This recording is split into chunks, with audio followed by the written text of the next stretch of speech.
Programme night addition में हम आपको खुशामदीद कहते हैं। नाजरीन, आज प्राइम मिनिस्टर इमरान खान लाहौर आए। उन्होंने Punjab peri urban housing scheme की बुनियाद रखी। इस मंसूबे के हवाले से वज़ीर आला पंजाब उस्मान बुज़दार ने बताया कि पहले मरहले में 1 लाख से ज़ायद घर बनाए जाएंगे, जिनकी मालियत 14,30,000 होगी।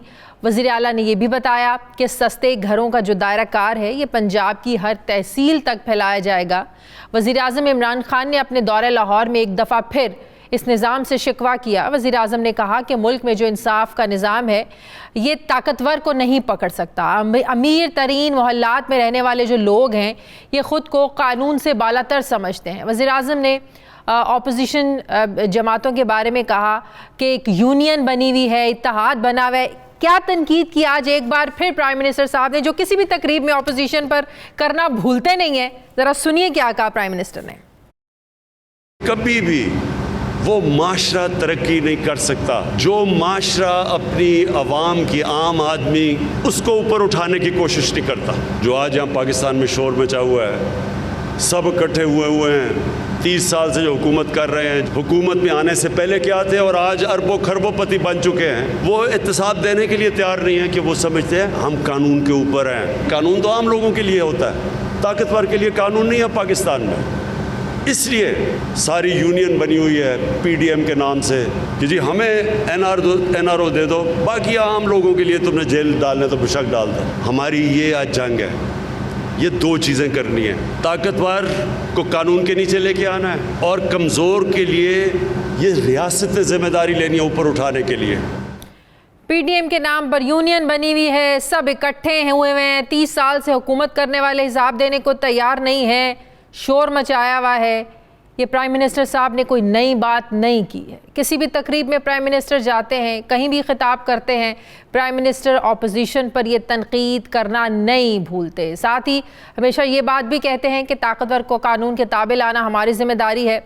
तो नाज़रीन, ये भी एक हकीकत है कि PTI के दौर में जो रेफरेंसेस जिन पर बात भी हो रही है, जिनको अपोजिशन भुगत भी रही है, जो अपोजिशन लीडर्स हैं वो जेलें भी उन्होंने काटी हैं, कैदें भी काटी हैं, लेकिन अभी तक कोई भी केस जो है ये मंतकी अंजाम तक नहीं पहुंच सका है।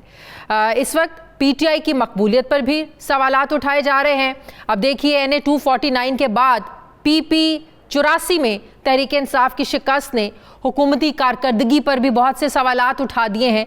गुज़श्ता रोज़ PP 84 के ज़िमनी इंतखाब में मुस्लिम लीग नून के उम्मीदवार मोहम्मद मोज़म शेर को 73,081 वोट लेकर वो कामयाब हुए, जबकि PTI के अली हुसैन खान बलोच 62,903 उन्होंने वोट हासिल किए। ये जो फ़र्क है ये 10,898 वोटों का है।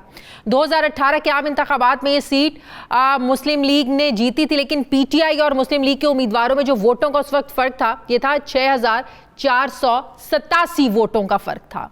इस वक्त हुकूमत को इंतखाबी इस्लाहात में भी मुश्किलात का सामना है। ऑपोजिशन जमातें इंतखाबी इस्लाहात पर हुकूमत से बात करने को तैयार नहीं है। विफाकी काबीना इंतखाबी इस्लाहात पर 2 ऑर्डिनेंस की मंजूरी दे चुकी है, जबकि गुज़श्ता रोज़ सदर मुमलिकत डॉक्टर आरिफ अलवी ने भी ऑपोजिशन जमातों को इंतखाबी इस्लाहात पर मुशावरत के लिए ऐवान सदर में आने की दावत दी है। सदर ने यह भी कहा कि अगर ऑपोजिशन उनके पास नहीं आना चाहती तो वो खुद पार्लियामेंट हाउस जाने के लिए तैयार हैं। आज हुकूमत ने इंतखाबी इस्लाहात पर ऑपोजिशन से राब्ते के लिए एक कमेटी भी कायम की है। ये 5 रुकनी कमेटी विफाकी वजीर परवेज खटक, फवाद चौधरी, असद उमर, डॉक्टर बाबर अवान और मलिक आमिर डोगर पर मुश्तमिल है, जो ऑपोजिशन समेत तमाम जो पार्लिमानी जमातें हैं इनसे इंतखाबी इस्लाहात के लिए राब्ता करेगी। इस वक्त देखा जा सकता है कि मुल्क में जो इंतखाबी इस्लाहात हैं इनकी शदीद ज़रूरत है। हर जो जमात होती है वो अपोजिशन में तो इंतखाबी इस्लाहात की बात करती है, लेकिन इक़्तिदार में आते ही बहुत से बहानों से काम लिया जाता है। ये कहा जाता है अपोजिशन उनका साथ नहीं दे रही है। जैसे तहरीक इंसाफ भी आज ये कह रही है कि अपोजिशन उनके साथ बैठने को तैयार नहीं है, उनकी नीयत साफ है। आज इलेक्शन कमीशन ने NA 249 के ज़िमनी इंतखाब के वोटों की दोबारा गिनती का अमल शुरू किया तो पीपल्स पार्टी के अलावा तमाम जमातों ने इसका बायकॉट किया।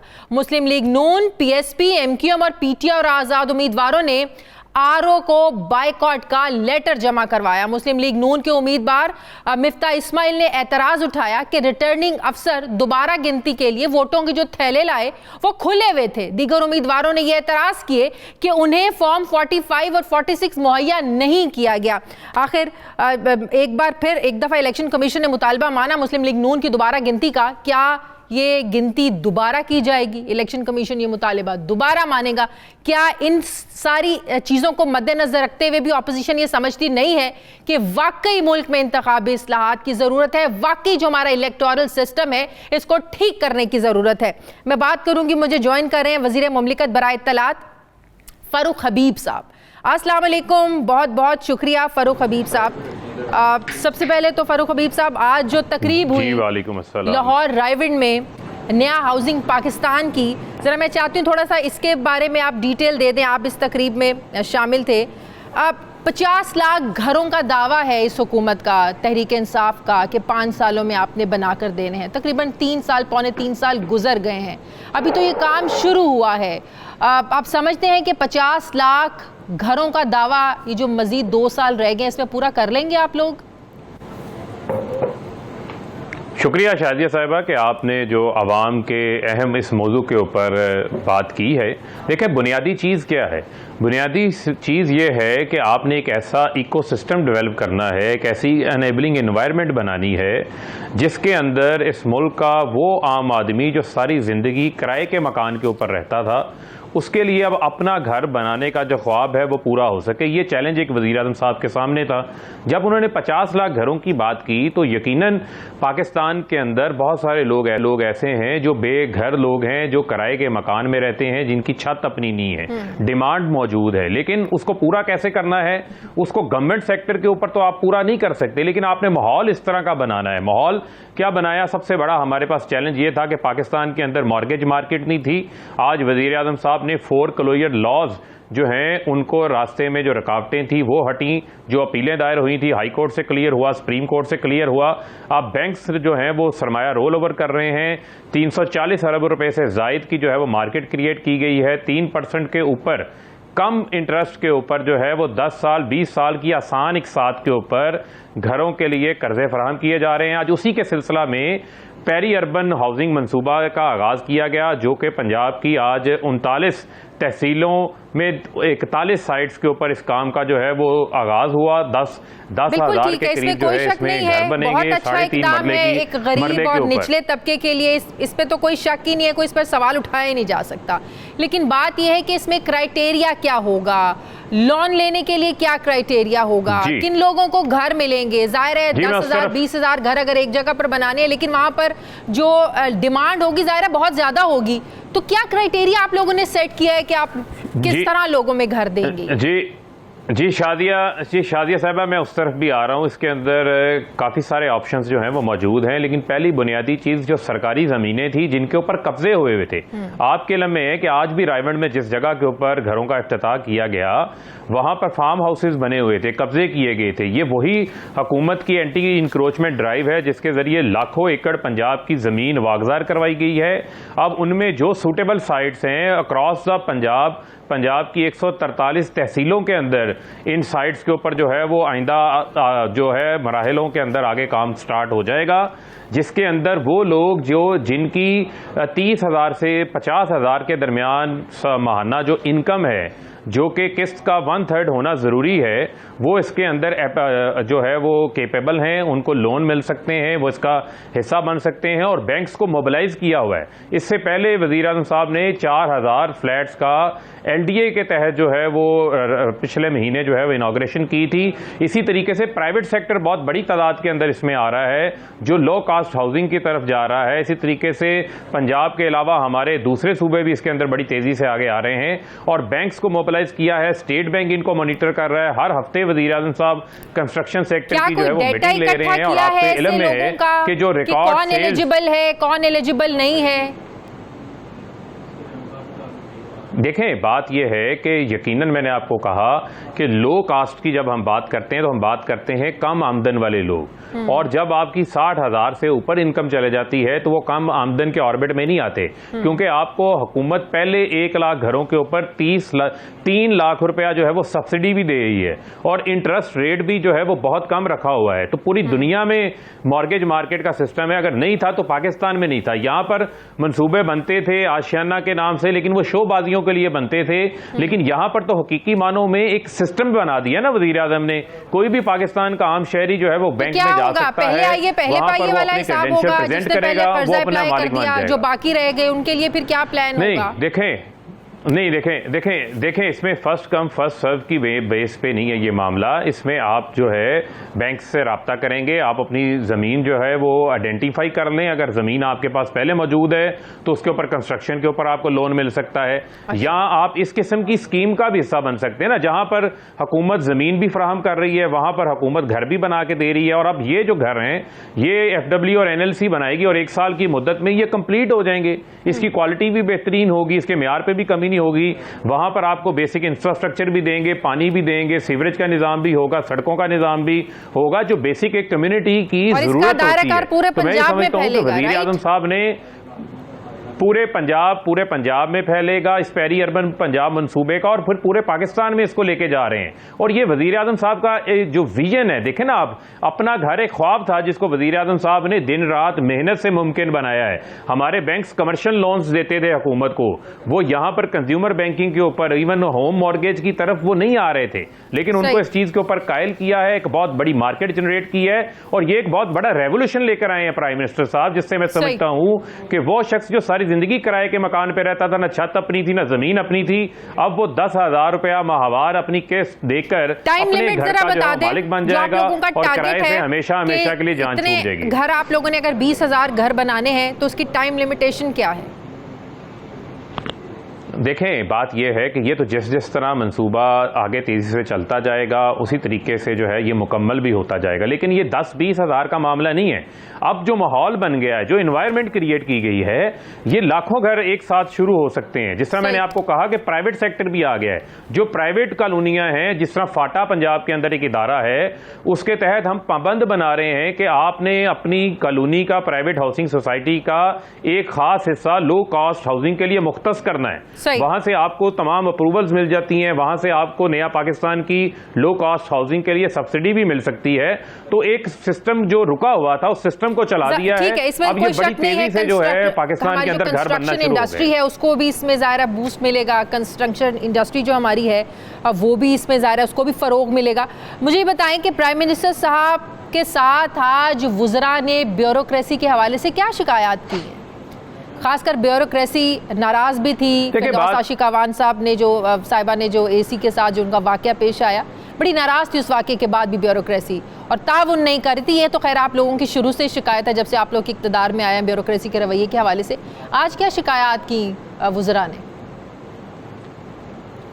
देखें, बात यह है कि ब्यूरोक्रेसी जो है वो हुकूमत के ही वर्किंग हैंड्स होते हैं, और हुकूमत ने अपना काम जो है उसी ब्यूरोक्रेसी से ही लेना होता है। जाहिर बात है, जहाँ पर इतनी देर इक़्तिदार के अंदर जो है वो दूसरी जमातें रही हों, वहाँ पर अगर आप कुछ कल्चर को चेंज करना चाहें, उसको तब्दील करना चाहें, तो उसके अंदर रेजिस्टेंस तो ज़रूर शामिल होती है। लेकिन जो हुकूमत होती है उसका काम ओवरसाइटनेस भी होता है। हुकूमत ने अपनी पॉलिसीज़ का अमल दरामद भी एडमिनिस्ट्रेशन से करवाना होता है, और इंतज़ामिया से बेहतर अंदाज से जो है वो काम लेना होता है। जहाँ तक रही बात हुकूमती अमलदारी के हवाले से, तो हुकूमती अमलदारी जो है वो अपनी जगह के ऊपर मौजूद है। अगर किसी को कोई इनफरादी तौर के ऊपर अगर किसी का कोई मसला है, शिकायत है, वो किसी शक्ल भी हो सकती है। नहीं, मेरे इल्म में ऐसी कोई बात नहीं है। जब तक मैं वहाँ मौजूद था ऐसी कोई बात नहीं हुई। उस सबके बाद जो है वो हाउसिंग की मीटिंग हुई है, उसके बाद जो हमारे साउथ पंजाब के पार्लियामेंटेरियंस थे उनके साथ मीटिंग हुई है। लेकिन मैं ये समझता हूँ कि इन तमाम चीज़ों को जो है हुकूमत जो है वो अपने लोगों को साथ भी लेके चल रही है, उनको फैसिलिटेट भी कर रही है, और जो अवामी तरजीहात के मंसूबे हैं उनके ऊपर अमल दरामद करने के ऊपर वज़ीर आज़म का फोकस है। अब उनका एक खास फोकस हेल्थ कार्ड के ऊपर है।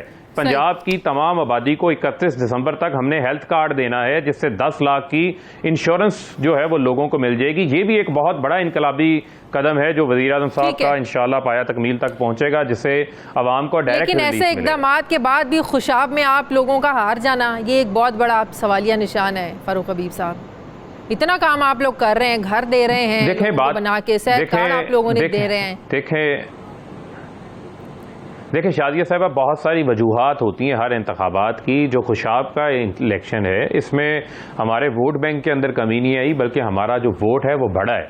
कुछ इंटरनल हमारे अपने अंदरूनी वहाँ पर इश्यूज थे कि हमारे ही एक पीटीआई के उम्मीदवार हैं, वो टिकट के उम्मीदवार थे, उनको टिकट नहीं मिला और उसकी बुनियाद के ऊपर उन्होंने पीएमएलएन के कैंडिडेट की वहाँ पर हमायत की। एक वो हमारे सामने एक इशू सामने आया। दूसरा, वहाँ पर जो उम्मीदवार भी फौत हुए वो भी वहाँ पर एक पुराने आज़ाद भी जीतते रहे, उनका अपना असर रसूख भी था और एक हमदर्दी भी थी। ये तमाम पहलू बीच के अंदर आ जाते हैं। तो लोगों ने हर देखना है कि इलेक्शन की अपने मारूदी हालात कौन जीता है कौन हारा है, अंदरूनी मामलात हो, आपसी नहीं, लेकिन उसका फैसला शाजिया साहबा शाजिया साहबा जो ज़िमनी इंतखाबात होते हैं उसके डायनामिक्स और होते हैं। असल जो आपका मुकाबला होता है वो आम इंतखाबात में होता है, उसमें आवाम की एक हवा होती है, आवाम आपको आपकी कारकर्दगी की बुनियाद पे देखती है और फिर वो एक जनरल हवा चलती है जो पूरे मुल्क के अंदर होती है। बहुत बहुत शुक्रिया वज़ीर मुमलिकत बराए इत्तलात फारूक आप मेरे साथ थे। मुझे ब्रेक लेनी है, नाज़रीन वापस आते हैं छोटे से वक्फे के बाद।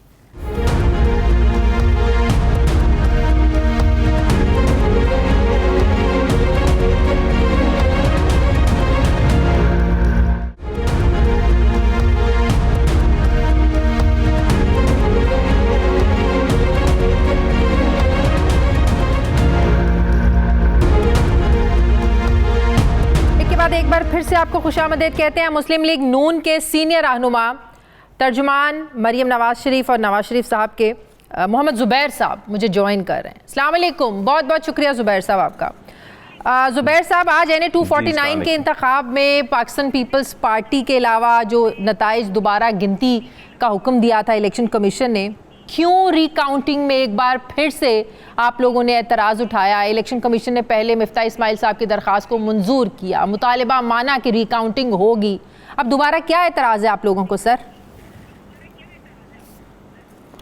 देखें, उसमें जब आज रिकाउंटिंग का प्रोसेस शुरू हुआ था तो उसकी सबसे पहली बुनियाद तो ये है कि वो जो थैले हैं उनकी इंटीग्रिटी आप सब देखते हैं कि थैले सील्ड हैं प्रॉपर्ली या नहीं है, कि जिस दिन इलेक्शन हुआ था उस दिन से वो सील मौजूद है या नहीं है। और अगर वो नहीं होगी तो पहला ही शुबा हो जाएगा कि उसकी इंटीग्रिटी ऑफ वोट्स, तो जाहिर सी बात है उसकी फिर कोई हैसियत रहेगी नहीं कि अगर थैले खुले हुए होंगे।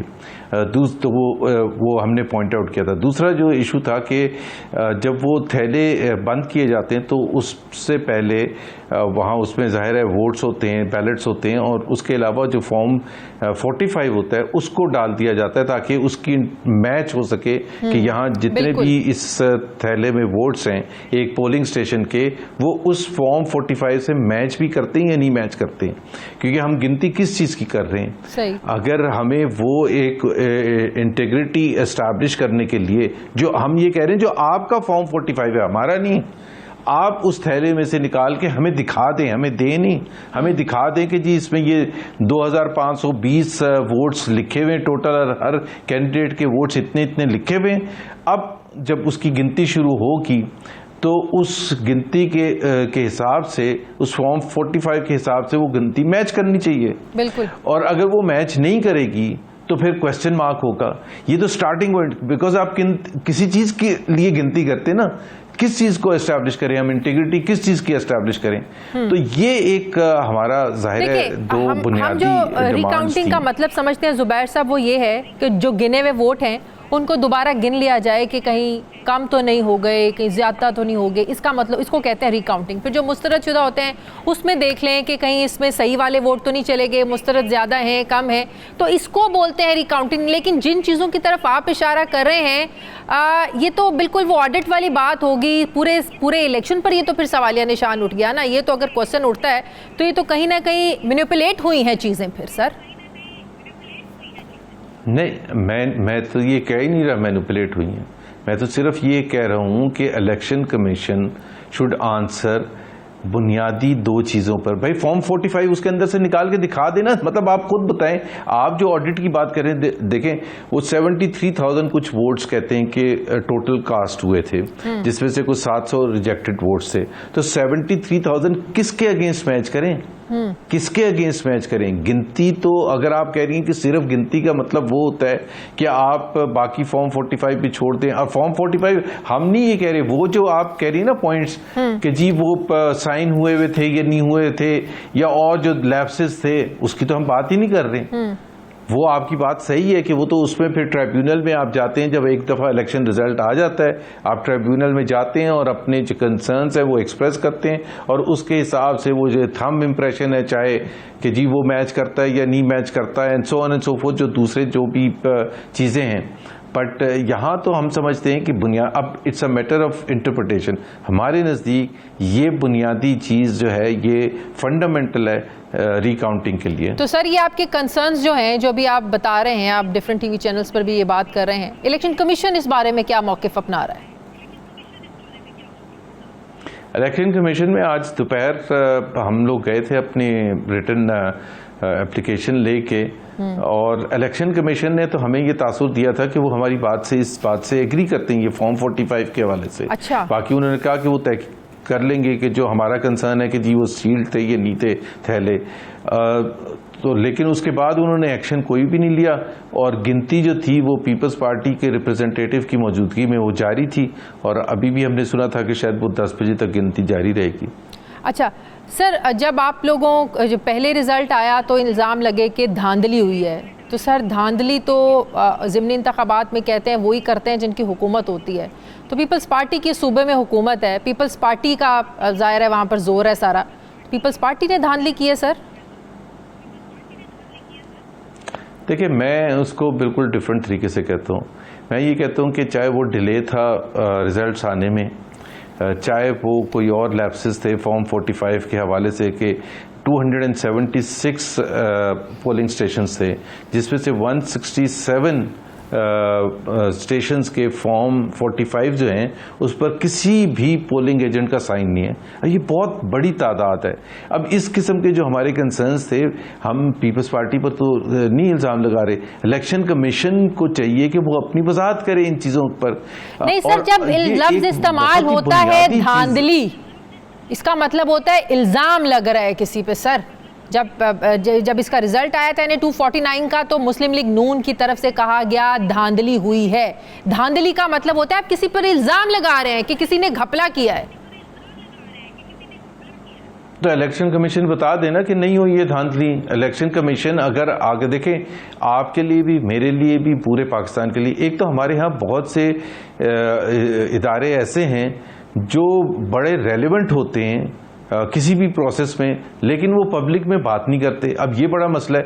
अब मैं और आप और पूरा पाकिस्तान बात कर रहे हैं कि जी सुबह 3:45 बजे क्यों रिजल्ट आया, लेकिन जो आंसर कर सकता है वो इलेक्शन कमीशन ऑफ पाकिस्तान है। वो आगे कुछ नहीं वजाहत कर रहा कि जी भाई क्यों 4:45 बजे आया। अब वो एक्सप्लेन कर दे तो कुछ तो रहे।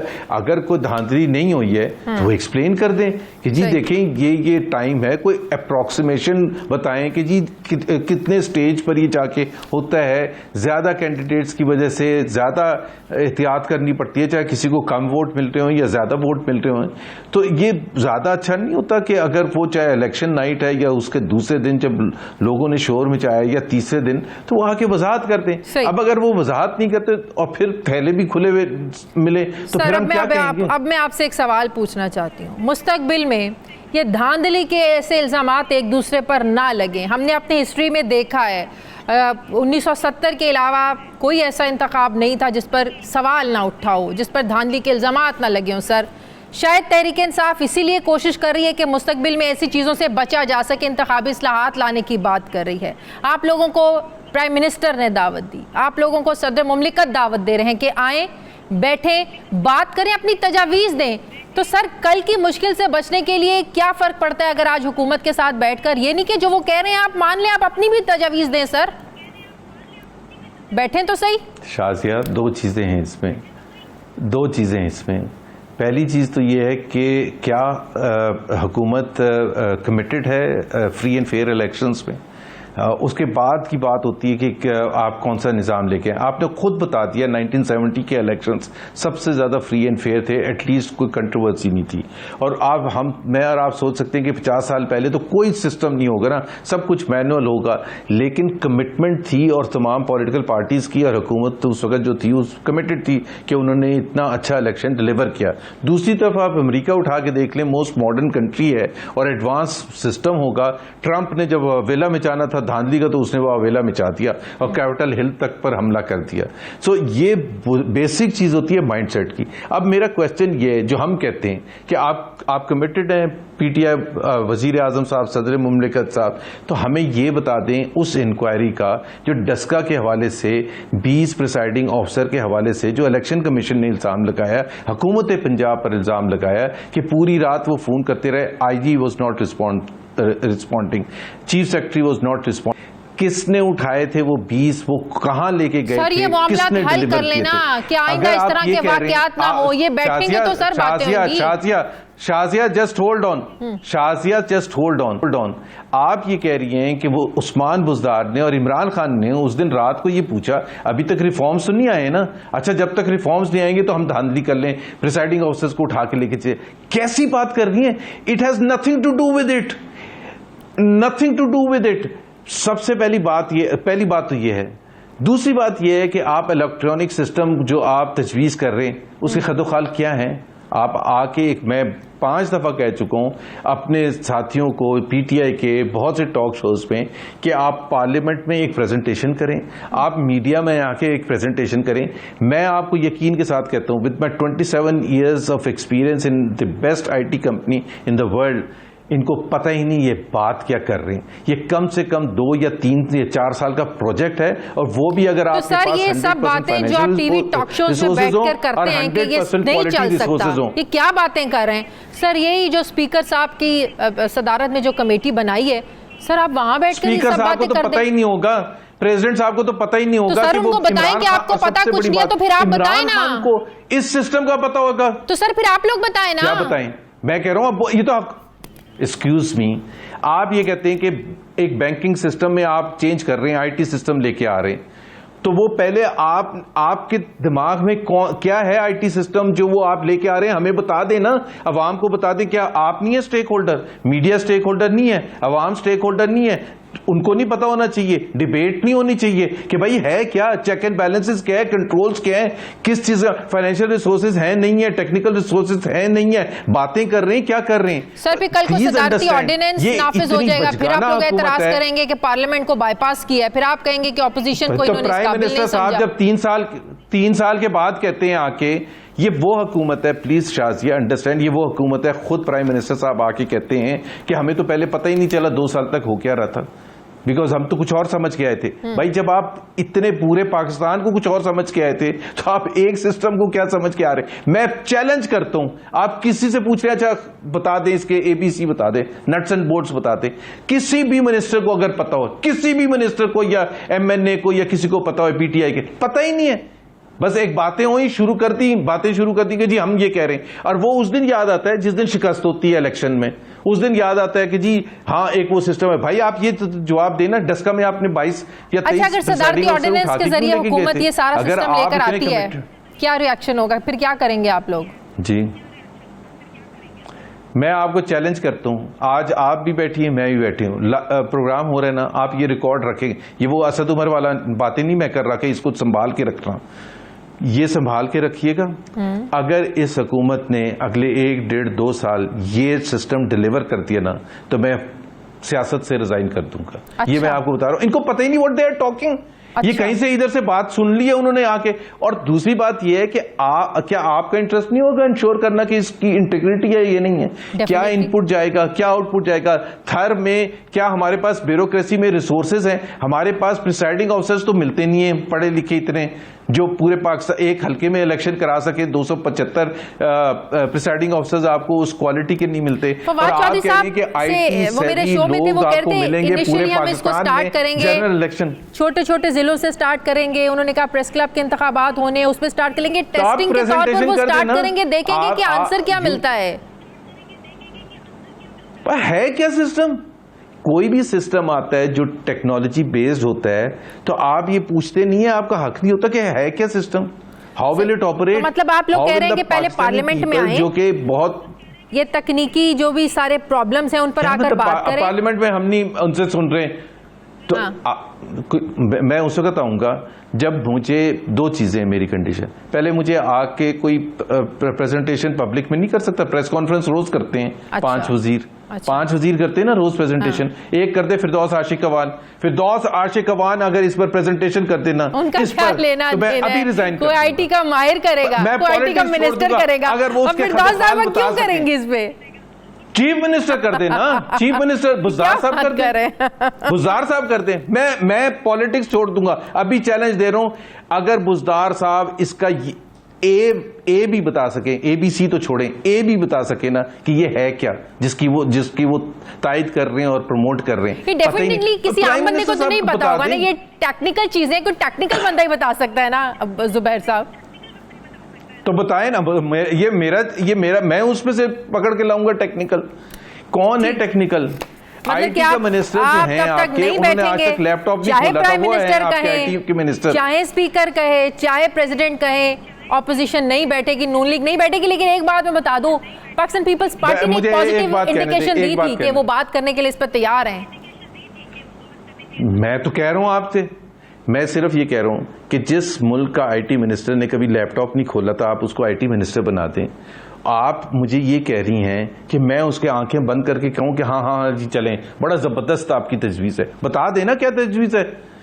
ऑपोजिशन वाले नहीं मानते हैं, आप पार्लियामेंट में आके प्रेजेंटेशन करें। ओवरसीज पाकिस्तानियों को भी हक नहीं मिलना चाहिए वोट का? मीडिया के सामने आप प्रेजेंटेशन कर लें जी। ओवरसीज पाकिस्तानियों को वोट का हक नहीं मिलना चाहिए?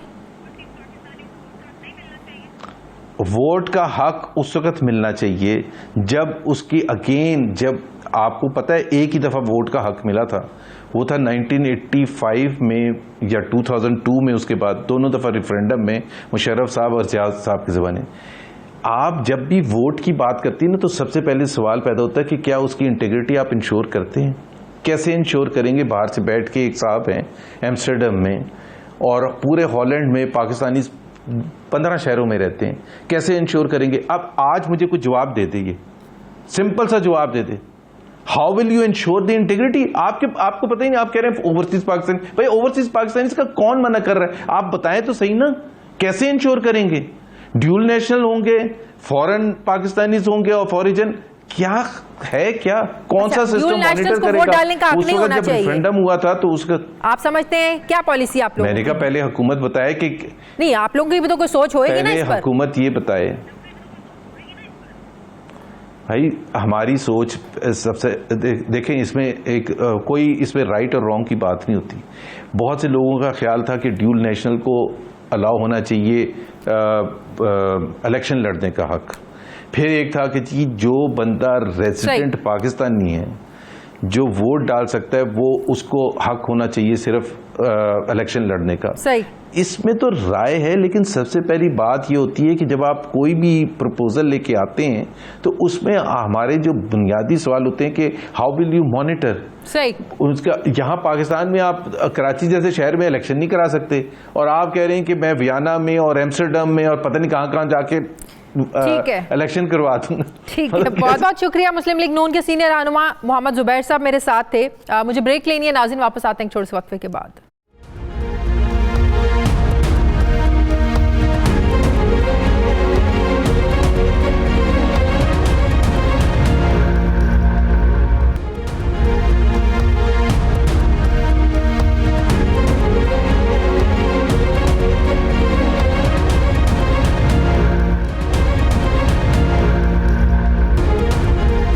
ब्रेक के बाद एक बार फिर से आपको खुशामदीद कहते हैं नाजरीन। इस वक्त अमरीकी और दीगर ममालिक के मीडिया में ये बहस हो रही है कि अमरीकी सदर जो बाइडन की हुकूमत के अवलीन 100 दिन कैसे गुजरे, हुकूमत की कारकर्दगी कैसी रही। अमरीकी मीडिया ये बता रहा है कि अमरीकी सदर जो बाइडन ने जनवरी में हल्फ उठाने के फौरी बाद जो आवाम से वादे किए थे, उसके मुताबिक उन्होंने पहले से तरतीब करदा तरजीहात के मुताबिक अवलीन 100 दिन में लगभग 95% अहदाफ हासिल कर लिए हैं। अब इस पर बड़ी थोड़ी सी कन्फ्यूजन है कि टारगेट्स को अचीव किया है या उन टारगेट्स को अचीव करने के लिए दुरुस्त समत में चल पड़े हैं। इन दोनों बातों में बहुत डिफरेंस है। लेकिन इस इक़दाम को अमरीकी जो अवाम है वो सदी की बेहतरीन कारकर्दगी करार दे रहे हैं।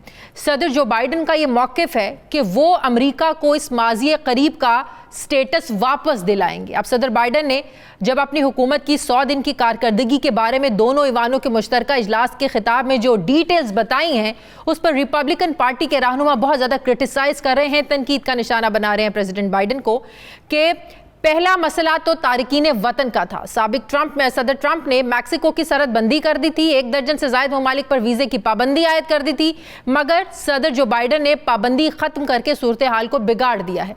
ये तो है ऑपोजिशन की तनकीद रिपब्लिकन की जो प्रेसिडेंट बाइडेन पर डेमोक्रेटिक लोगों पर हो रही है। अब नाज़रीन, आपको याद होगा जब इमरान खान की हुकूमत के 100 दिन पूरे हुए थे तो बड़ी तनकीद हुई थी और कहा गया था कि आपने तो बड़े 100 दिन के प्लान्स बताए थे, आपने तो कहा था कि 100 दिन में पूरा सिस्टम जो है ना वो बदल कर रख देंगे, वो मुकम्मल नहीं हुआ। फिर हमने देखा कि हुकूमत की जानिब से पॉलिसियों पर मुस्तकिल मिजाजी ना होने की वजह से जब बहुत ज़्यादा तनकीद बढ़ने लगी, 100 दिनों के जो प्लान्स थे उन पर अमल दरामद नहीं हुआ, तो प्राइम मिनिस्टर इमरान खान को यहाँ तक कहना पड़ा था कि हालात के मुताबिक यू टर्न ना लेने वाला कभी कामयाब लीडर नहीं होता। लेकिन हुकूमत ने बाद में कहा कि 100 दिन का जो प्लान था उसका मतलब ये था कि एक डायरेक्शन को वाजे करना, समत को वाजे करना कि हमारी डायरेक्शन है क्या टुवर्ड्स पॉलिसीज। तो अमेरिका में भी अवाम क्या यही समझे हैं कि 100 दिन में सब कुछ ठीक हो जाएगा? ये मैं जानना चाह रही हूँ। अपने प्रोग्राम में मुझे ज्वाइन कर रहे हैं डेमोक्रेटिक पार्टी के रहनुमा ताहिर जावेद साहब। अस्सलाम वालेकुम, बहुत बहुत शुक्रिया ताहिर जावेद साहब आपका। ताहिर जावेद साहब, पाकिस्तान में तो अवाम ये समझ बैठे थे कि 100 दिन का जो पीटीआई की हुकूमत ने एक टारगेट दिया था कि 100 दिन में हम फला जो अहदाफ है उनको अचीव कर लेंगे, वो तो बाद में हमें पता चला कि वो अहदाफ को अचीव करना नहीं था, वो था कि एक दुरुस्त समत की तरफ चलना, डायरेक्शन को वाजे करना। अमरीकी अवाम ने क्या इसकी अंडरस्टैंडिंग है उनके जहनों में कि 100 दिन का मतलब उन्होंने क्या लिया और क्या अचीव किया, क्या आप लोगों ने हासिल किया इन 100 दिनों में? देखें जी, सबसे पहले तो ये समझने के लिए कि 100 दिन में क्या हुआ, आप ये इस चीज़ पे जाएं कि जब प्रेसिडेंट बाइडेन ने हुकूमत संभाली थी तो उस वक्त जो वाज़ेह चीज़ें थी वो ये थी कि कोरोना वायरस ने पूरी दुनिया में सबसे ज़्यादा अफेक्ट यूनाइटेड स्टेट्स में किया हुआ था और कंट्री डिवाइडेड थी, पीसीस के अंदर लोग सड़कों पर एहतजाज कर रहे थे और जो रेशियल डिस्क्रिमिनेशन वो हाईएस्ट लेवल के ऊपर थी। तो ये बड़ी एक उस वक्त की ग्राउंड रियलिटीज़ थी और इलेक्शन के अंदर इतनी ज़्यादा डिवाइड हो चुका था कि आपने सबने देखा कि कैपिटल हिल पे हमले और ये सारी चीज़ें हो रही थी। अब उसके बाद जब इन्होंने हुकूमत संभाली और 100 दिन के अंदर सबसे पहली चीज़ जो ना, यूनाइटेड द कंट्री। आपको सड़कों पर एहतजाज नज़र नहीं आ रहा, लोगों के अंदर सेंस ऑफ एम्पावरमेंट है और सेंस ऑफ इन्वॉल्वमेंट है और वो अपने आप को मोर सिक्योर और मोर यानी इंक्लूसिव समझते हैं। तो ये सबसे बड़ी इनकी जो अचीवमेंट मैं समझता हूँ ये है। उसके साथ साथ इन्होंने जो पेरिस क्लाइमेट एग्रीमेंट को जो वापस से इन्होंने रीजॉइन किया और एक जो क्लाइमेट समिट के ऊपर जो 40 बल्कि अभी तो आप 41 गए उसके अंदर 41 मुल्कों को शामिल किया। तो ये काम हुआ और हो चुका है, ऐसा नहीं कि इसकी सिर्फ डायरेक्शन, आप इसको अब डायरेक्शन कहें तो ये देखें नहीं, क्लाइमेट का काम तो नहीं 100 दिन में पूरा होगा, लेकिन इनिशिएटेड द वर्क। अच्छा, अब इसके बाद जो एग्जेक्टिव ऑर्डर्स के थ्रू उन्होंने बहुत सारी चीज़ों को जो एक एडवांसिंग दी रेशियल इक्वालिटी जो थी, जिसके अंदर उन्होंने जो अंडर सर्व्ड कम्युनिटीज़ को सपोर्ट किया जाएगा थ्रू फेडरल गवर्नमेंट प्रोजेक्ट्स। उसके बाद जो जेंडर डिस्क्रिमिनेशन थी उसके ऊपर एग्जेक्टिव ऑर्डर आया। उसके बाद डाका रिसिपिएंट को वापस उनका स्टेटस देने के लिए एग्जेक्टिव ऑर्डर आया। उसके बाद एक mobilization of combined effort on Covid के ऊपर जो किया था, फिर आपने 230 मिलियन। क्या अमेरिकी अवाम प्रेसिडेंट बाइडेन की कोरोना से निपटने की पॉलिसी से बिल्कुल मुतमईन है? 2/3 of the people in the country are 100% agreed कि ये जो सारा कुछ हुआ है हम उससे मुतमिन भी है और उनके साथ भी हैं। आप मतलब 2/3 of the people। अच्छा, अब इसमें लिफ्टिंग द मुस्लिम बैन आपको भी याद होगा, जो हमारे लिए बड़ा एक था। फिर WHO के साथ वापस रीज्वाइन किया अमेरिका ने। फिर लार्जेस्ट इंफ्रास्ट्रक्चर एक्सपेंशन का प्रोग्राम इनिशिएट किया।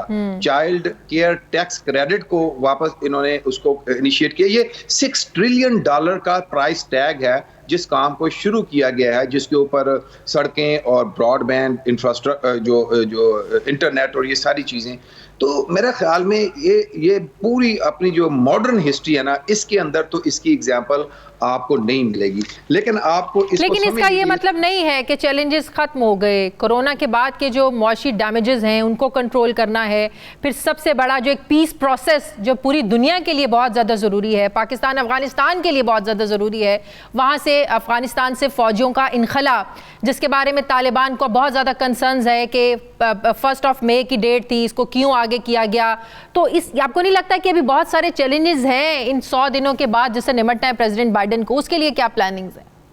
4 साल का बखेड़ा है ये, इसको आपको वाकईतन चैलेंजेस हैं और इसको अफगान वार के ऊपर डेट दे दी गई है कि इसको मतलब ख़त्म कर दिया जाएगा। और उसके ऊपर कल भी उन्होंने वापस कहा है कि मैं जो कंट्रीज़ हैं अपना नेबरिंग कंट्री, उन सब को साथ लेकर के हम काम को आगे बढ़ाएंगे और पीसफुली इस प्रोसेस को करेंगे। उसके बाद मैं आपको ये बताऊं कि ये जो रेफ्यूजीज़ के ऊपर भी एक प्रेसिडेंट ट्रंप ने उनका कोटा बहुत नीचे लेके चले गए थे। इन्होंने 2 दिन बल्कि कल ही इसको भी इंक्रीज किया, बढ़ा दिया वापस, बहुत सिग्निफिकेंट अमाउंट बढ़ाई है। तो ये यकीन करें कि प्रेसिडेंट बाइडेन का जो तरीकाकार है ना, वो get it and getting the things done. अब कल भी जब मेरे साथ उनकी बात हुई तो उन्होंने बोला कि whatever the promises I made, I'm working on it and I'm fulfilling that and I will finish all of them. तो ये जो फिर जो लोगों की अपॉइंटमेंट्स है ना, मैं आपको उसके ऊपर बड़ा ज़रूरी बात बताऊं कि इन्होंने सारी कम्युनिटीज़ को मिला करके उन सब को एक सेंस ऑफ ओनरशिप देने के लिए लोगों को अपॉइंट कर रहे हैं। ऐसे ऐसे लोगों को लेकर के आ रहे हैं जिसके ऊपर आम आदमी समझता है कि वो गवर्नमेंट का हिस्सा है। तो इस तरह ये जो अब जैसे आइस के लिए जो इमिग्रेशन का जो एक यही मैं पूछने वाली थी आपसे कि इमिग्रेशन पॉलिसीज में भी चेंजिंग्स आ रही हैं। प्रेसिडेंट ट्रंप के दौर में हमने देखा कि ख़ास तौर पर मुस्लिम ममालिक के लिए, मुस्लिम्स के लिए इमिग्रेशन के प्रॉब्लम्स हो, वीज़ा प्रॉब्लम्स हो, उसमें बहुत ज़्यादा दिक्कत होती थी, बड़ी हर्डल्स होती थी। क्या टुवर्ड्स इमिग्रेशन पॉलिसीज़ भी आप लोग कुछ बदलाव लेके आ रहे हैं? ऑन द फर्स्ट हैंड ये वापस सारी चीज़ें उसी जगह चली जाएंगी जब ट्रंप ने उठाया था अपना हल्फ और उस बाद में जो चेंजेस की थी। मैं ये ज़रूर बताऊं कि इमिग्रेशन में जो डिलेज है ना इस वक्त, उसमें कोरोना का बहुत ज़्यादा अमल दखल है। उसके साथ साथ जो कोटे कम किए थे उनको तो ये देखें आपके सामने है कि वापस जो है रेफ्यूजीज़ का बहुत बड़ा इशू था कि अमेरिका के कॉन्स्टिट्यूशन का हिस्सा है कि अगर कोई शख्स अपनी जान बचाने के लिए अमेरिका में आना चाहता है तो उसको उसकी इजाज़त देनी पड़ेगी। और ख़ास तौर पे जब आप उस जगह के ऊपर जहाँ पे आपकी पार्टिसिपेशन है और आप कोशिश, आज भी देखें 2 दिन पहले भी हिलरी क्लिंटन ने भी एक अपने इंटरव्यू के अंदर कहा है कि हमें अफगानिस्तान के अंदर उन लोगों ने जिन्हें हमारा साथ दिया था एक बड़े लेवल पे इमिग्रेशन को खोलना पड़ेगा ताकि उनकी जान बचाएं, ताकि उनको कोई मतलब बाद में कोई मुश्किलात का सामना ना करना पड़े। ये है रियल अमेरिका कि भी हमने हर वो शख्स जिसके साथ हमने मिलकर को काम किया था उसको दरमियान में हमने छोड़ के नहीं आना। लेकिन जो प्रेसिडेंट ट्रंप ने दरमियान में मामला किए थे वो तो एक ऐसा था ना कि टेक इन अ रिवेंज, हर चीज को इसको भी बंद कर दो और उसको भी बंद कर दो। तो ये चीजें देखें, मैंने आपको जो लिस्ट बनाई है ये सारी चीजें एग्जेक्टिव ऑर्डर्स हो चुकी हैं। अब मुस्लिम बैन जो है खत्म हो चुका है, हम सबको पता है। मतलब ये कि अमेरिकी अवाम 100 दिन की जो प्रेसिडेंट बाइडेन की कारकर्दगी है उससे बहुत ज्यादा सेटिस्फाइड है, बहुत ज्यादा मुतमईन है, बेइंतहा मुतमईन है। और उसके इसीलिए आप देखें ना कि सड़कों पर और इकानमी का भी रिवाइवल शुरू हो चुका है। हम लोग, मैं खुद एक बिजनेसमैन हूं, मैं आपको बता रहा हूं कि जो चीज़ें थी वो खुलनी शुरू हो गई हैं वापस और बिजनेस जो है वो अपनी नॉर्मल, बहुत सारी जगह पे तो मास्क की पाबंदी भी खत्म हो गई है। तो ये चीजें तो अमेरिका के अंदर अब वर्सेस द अदर एरिया जहाँ पे कोरोना बढ़ रहा है, अभी देखें ना कि जहाँ पे बड़ा था वो कम हो गया और बाकी जहाँ अभी दुनिया में बढ़ा और यहाँ पे आपकी जो है लोगों को 40% से ऊपर तो दोनों वैक्सीन लग चुकी हैं। बिल्कुल, बहुत बहुत शुक्रिया डेमोक्रेटिक रहनुमा ताहिर जावेद साहब आते। Thank you very much sir. नाज़रीन, हमारे प्रोग्राम का वक्त खत्म हो गया है। फीडबैक ज़रूर दीजिएगा, अपना ख्याल रखिएगा। मुझे इजाज़त दीजिए, अल्लाह हाफिज़।